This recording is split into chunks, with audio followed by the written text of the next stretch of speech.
क्या खबरें हैं पिछले 2 दिनों में?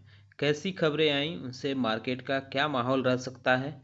किन कंपनियों पे ध्यान रखना चाहिए? इन सारे सवालों का जवाब हम इस वीडियो में लेकर आए हैं। नमस्कार दोस्तों, हमारे यूट्यूब चैनल में आपका स्वागत है। इस वीडियो में हम बात करेंगे टाटा मोटर्स समेत कई कंपनियों के बारे में। डिफेंस सेक्टर पे भी एक अच्छी रिपोर्ट आई है, तो इस पे भी चर्चा करेंगे। क्या रिपोर्ट आई है, क्या क्या इम्पैक्ट देखने को मिल सकता है, और भी कई खबरें हैं जिस पे चर्चा करेंगे। कई कंपनियों के नतीजे आए हैं बाजार बंद होने के बाद, तो वो आगे कैसा नतीजा रहा, आगे क्या परफॉर्मेंस उसका देखने को मिल सकता है उन कंपनियों का, इन सारी चीज़ों पे हम कयास लगाएंगे। लेकिन उससे पहले एक बार कहना चाहूँगा कि अगर आपने हमारे चैनल को सब्सक्राइब नहीं किया है तो कृपया सब्सक्राइब कर लें और बेल आइकन भी दबा लें। पहले बात करते हैं टाटा मोटर्स के बारे में। कंपनी जो है अपने नतीजे जारी किए थे। इसकी जो आय है वो टोटल 3924 करोड़ रुपए देखने को मिला है क्वार्टर फर्स्ट में। ये पिछले साल के मुकाबले डाउन है, क्योंकि पिछले साल 5566 करोड़ रुपए देखने को मिला था। तो इस वजह से यह कंपनी फोकस में रहेगी, आप चाहे तो देख सकते हैं। रेवेन्यू की बात करें तो रेवेन्यू इसका बढ़ा है, 1 लाख के आसपास कंपनी का रेवेन्यू रहा। हालांकि एबिडा में जो है काफ़ी तेज़ी से गिरावट देखने को मिली है, 9724 करोड़ रही है, यानी 9724 करोड़ रुपए कंपनी का एबिडा रहा है। तो ये सारी चीज़ें हैं जिसकी वजह से ई कंपनी को चाहे तो आप अपने नज़र में रख सकते हैं। वोल्टास के बारे में बात करते हैं तो इसने भी अपने नतीजे जारी किए थे। नेट प्रॉफिट इसका 58% पिछले साल के मुकाबले कम आया है। 140 करोड़ रुपए कंपनी ने नेट प्रॉफिट दर्ज किया है। एनालिस्ट की जो एस्टिमेट थी उससे भी ये कमज़ोर देखने को मिला है कंपनी का नतीजा। रेवेन्यू 20% गिरा है पिछले साल के मुकाबले। 3938 करोड़ रुपए कंपनी ने रेवेन्यू दर्ज किया है। जबकि अगर एबिडा बात करें तो एबिडा और मार्जिन, यानी एबिडा और एबिडा मार्जिन दोनों जो है कमज़ोर स्थिति में देखने को मिले हैं 4.5% के। Manappuram finance non banking financial company ने भी अपने नतीजे जारी किए हैं। कंपनी ने अपने नेट प्रॉफिट में 76% से ज़्यादा गिरावट दिखाई है। 132 करोड़ रुपए कंपनी की आय रही है। पिछले साल जो कंपनी की आय थी वो काफ़ी अच्छी खासी थी, और जो इसके नेट इंटरेस्ट इनकम की बात करें तो नेट इंटरेस्ट इनकम कंपनी का 14% गिरा है। 1407 करोड़ रुपए कंपनी ने नेट इंटरेस्ट इनकम दर्ज किया है। रेवेन्यू भी इसका 9% डिक्लाइन हुआ है। 2262 करोड़ रुपए कंपनी ने रेवेन्यू दर्ज किया है। डोम्स इंडस्ट्रीज लिमिटेड के बारे में बात करें तो इसने भी अपने नतीजे जारी किए थे। मजबूत स्थिति में कंपनी की जो है आय देखने को मिली है। 10.5% की ईयर ऑन ईयर उछाल है। अगर रेवेन्यू की बात करें तो ये भी मजबूत देखने को मिला है। कंपनी का रेवेन्यू 562 करोड़ रुपए रहा है, और एबिडा भी 13.5% से ज़्यादा बढ़ा है। मार्जिन जो है वो भी रहा है 17.5%। कंपनी ने रिकॉर्ड डेट भी सेट कर दिया है। फाइनल डिविडेंड देगी 3 रुपये 15 पैसे के हिसाब से। तो इसकी रिकॉर्ड डेट 15 सितंबर तय की गई है।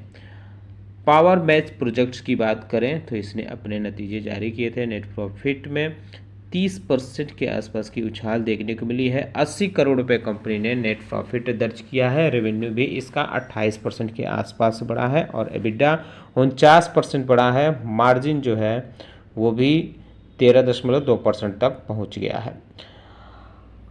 इसके अलावा भारतीय एयरटेल पे भी नज़र रख सकते हैं कि क्योंकि कंपनी की जो है एक प्रमोटर एंटिटी देखने को मिलती थी, उसने 1% अपनी हिस्सेदारी बेची है, यानी 40 मिलियन इक्विटी की बिकवाली देखने को मिली है। 11,200 करोड़ रुपए की ये टोटल बिकवाली देखने को मिली है। 8 अगस्त को ये बिकवाली हुई है। यात्रा प्रॉफिट की बात करें तो इसने भी अपने नतीजे जारी किए थे। कंपनी ने यात्रा ने तो इसका जो रेवेन्यू है 108% बढ़ते हुए देखने को मिला है। 100 से सीधे 209 करोड़ रुपये पहुँच गया है। आय इसकी 296 करोड़ रुपये, माफ़ कीजिएगा 296% बढ़ी है। 4 करोड़ रुपये कंपनी की आय थी जो अब 16 करोड़ रुपये पहुँच गई है। एबिटा 403% बढ़ते हुए देखने को मिला है। 4.5 करोड़ रुपये से बढ़कर 23 करोड़ रुपये के आसपास पहुंच गया है। मार्जिन इसका 6.5% से बढ़कर 11% आ गया है। तो यात्रा लिमिटेड की जो है नतीजे काफ़ी बेहतर देखने को मिले हैं क्वार्टर फर्स्ट में, तो आप इस पे भी चाहें तो नज़र रख सकते हैं। सीमेंस लिमिटेड के बारे में बात करते हैं। इसने अपने नतीजे जारी किए थे। रेवेन्यू 15.5% ईयर ऑन ईयर बढ़ा है। हालांकि कंपनी की आय 27% गिरी है और एबिटा 7% बढ़ा है। मार्जिन जो है कम हुआ है, 12.9% से घटकर 12% आया है। लेमन ट्री होटल की बात करें तो इसने भी अपने नतीजे जारी किए थे। इसके रेवेन्यू में 18% के आसपास की ग्रोथ देखने को मिली है। आय इसकी 93% बढ़ी है और एबिटा 22%। मार्जिन जो है वो भी बढ़ते हुए देखने को मिला है। 42.9% से बढ़कर 44.5% पहुंच गया है।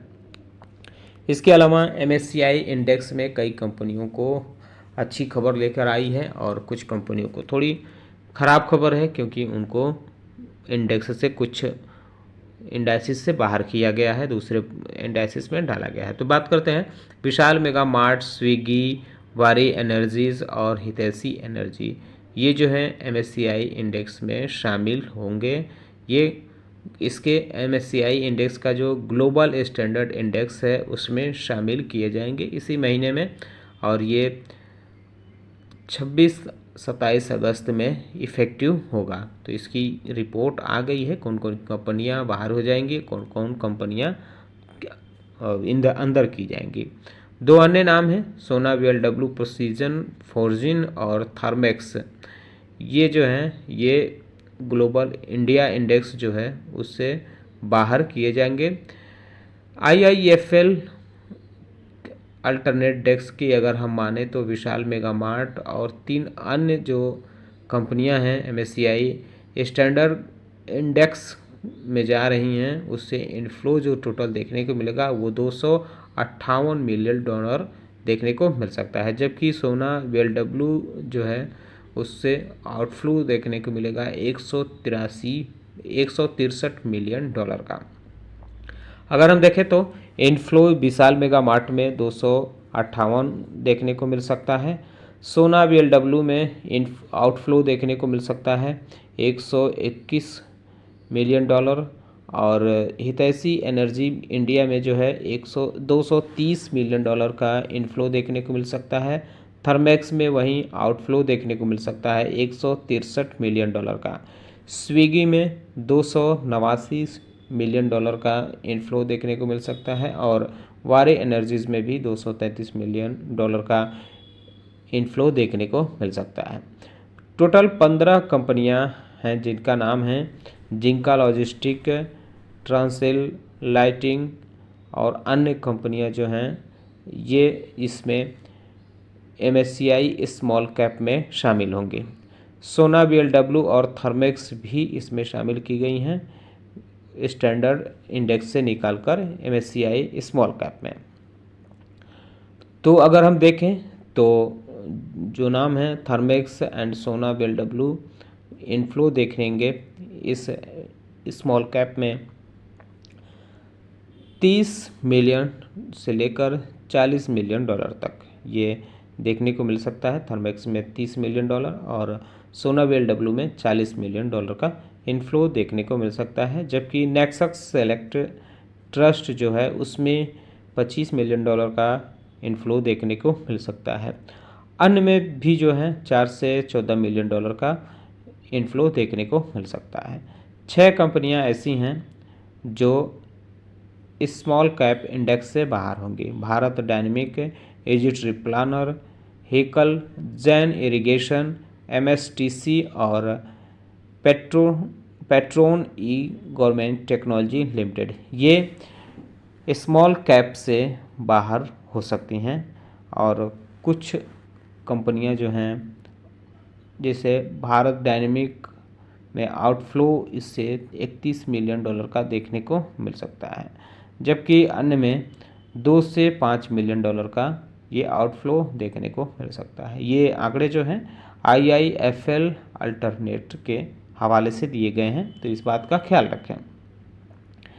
स्टैंडर्ड इंडेक्स में जो वेटेज है उस सीसी पावर का वो इंक्रीज होते हुए देखने को मिलेगा और इससे इनफ्लो 55 मिलियन डॉलर का हो सकता है, जबकि एशियन पेंट्स, इटर्नल और JSPL और हैवेल्स इंडिया जो हैं इनमें जो है आउटफ्लो यानी इनकी जो वेटेज है वो कम हो सकती है।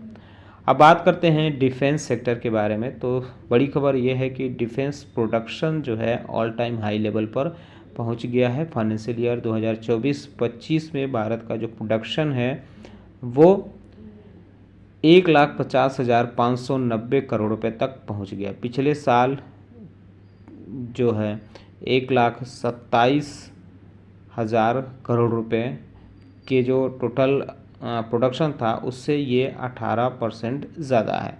फाइनेंशियल ईयर 2019-20 के बाद से अब तक 90% की जो है डिफेंस प्रोडक्शन की उछाल देखने को मिली है। 2019-20 में जो डिफेंस प्रोडक्शन था वो 79,071 करोड़ रुपए देखने को मिलता था।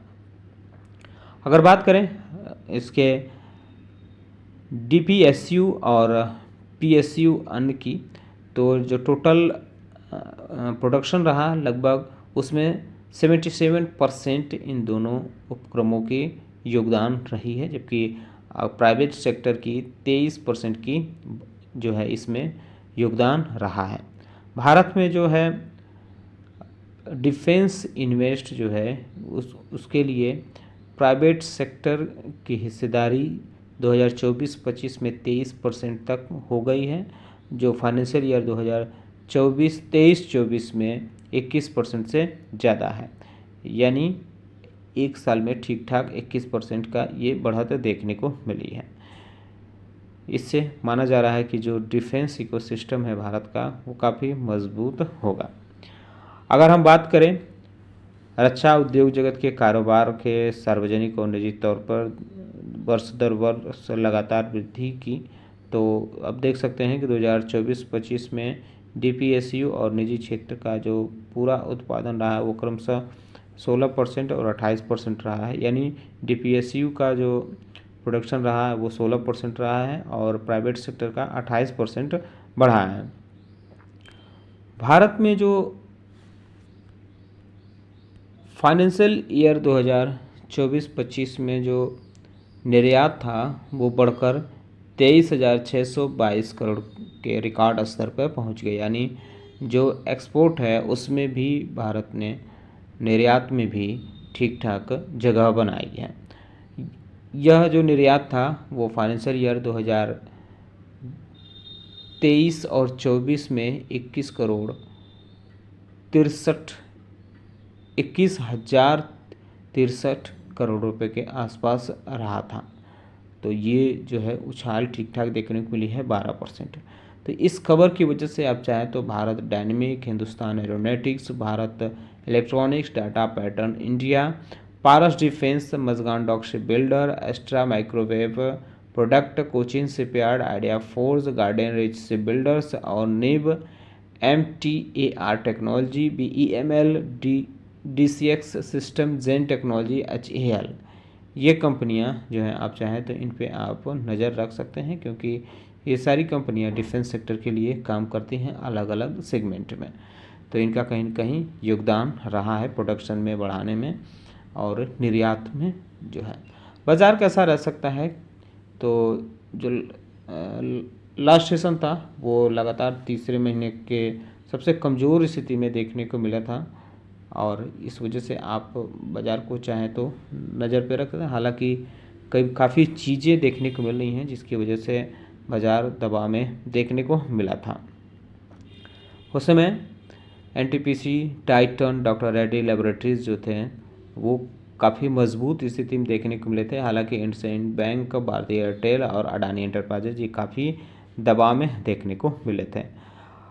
अधिकतर जो सेक्टर थे वो काफ़ी लाल निशान में देखने को मिले थे। Nifty realty, consumer durables, metal, auto जैसी जो हैं सेक्टर ये काफ़ी दबाव में देखने को मिले थे। तो इन सारी चीज़ों को आप नज़र में रखते हुए चाहें तो आगे की योजना अपना बना सकते हैं। फिलहाल जो यूएस राष्ट्रपति जो हैं डोनाल्ड ट्रंप, उनका जो टैरिफ वॉर है ये सारी चीज़ों पर ध्यान रखना होगा। कुछ और चीज़ें जो हैं चुनाव आयोग पे आरोप लगते हुए देखने को मिले हैं और ये जो टैरिफ का मामला है इस पे भी सरकार घिरते हुए देखने को मिल रही है। तो इन सारी चीज़ों को ध्यान में रखते हुए आप आगे की अपनी योजना बना सकते हैं। साथ ही साथ हमने एएसएम लिस्ट और ईएसएम लिस्ट का अलग से वीडियो बनाया है।